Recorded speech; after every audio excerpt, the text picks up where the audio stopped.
बिस्मिल्लाहिर्रहमानिर्रहीम। अल्लाह सुब्हानहू व तआला इरशाद फरमाते हैं, ए इब्ने आदम, अगर तो सिर्फ मुझे पुकारता रहे और अपनी उम्मीदें मुझसे वाबस्ता रखे तो मैं तेरे गुनाहों को माफ़ करता रहूँगा और मुझे तेरे गुनाहों की कोई परवाह नहीं।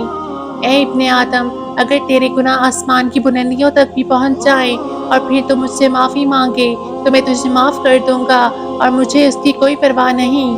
ए इब्ने आदम, अगर तू इतने गुनाह कर ले, मेरे पास आए कि रोए ज़मीन तेरे गुनाहों से भर जाए तो मैं तेरी इतनी ही मग़फ़िरत कर दूँगा, बशर्ते कि तूने मेरे साथ किसी को शरीक न किया हो। रसूलुल्लाह सल्लल्लाहु अलैहि वसल्लम ने इरशाद फरमाया, जिस शख्स पर फ़िक्र व फाका व मुफ़लिसी आ गई और उसने अपनी मुफ़लिसी को लोगों के सामने पेश किया तो उसकी ये मुफ़लिसी दूर नहीं होगी, और जिस शख्स ने अपनी मुफ़लिसी को अल्लाह ताला की खिदमत में पेश किया तो अल्लाह ताला उसे जल्द व देर हिकमत खुदाबंदी के मुताबिक रिज़्क़ की फरावानी अता फरमाएंगे।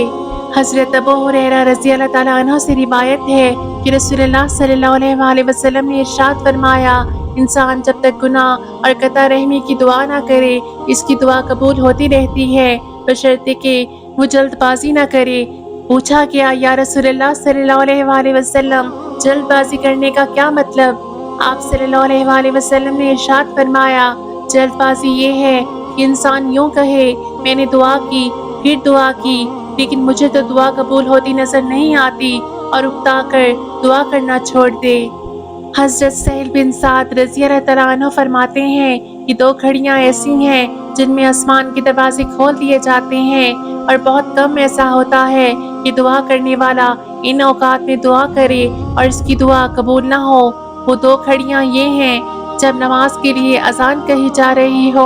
और दूसरा तब जब जहाद फी सबीलिल्लाह के लिए सफ़ें बांधी जा रही हों।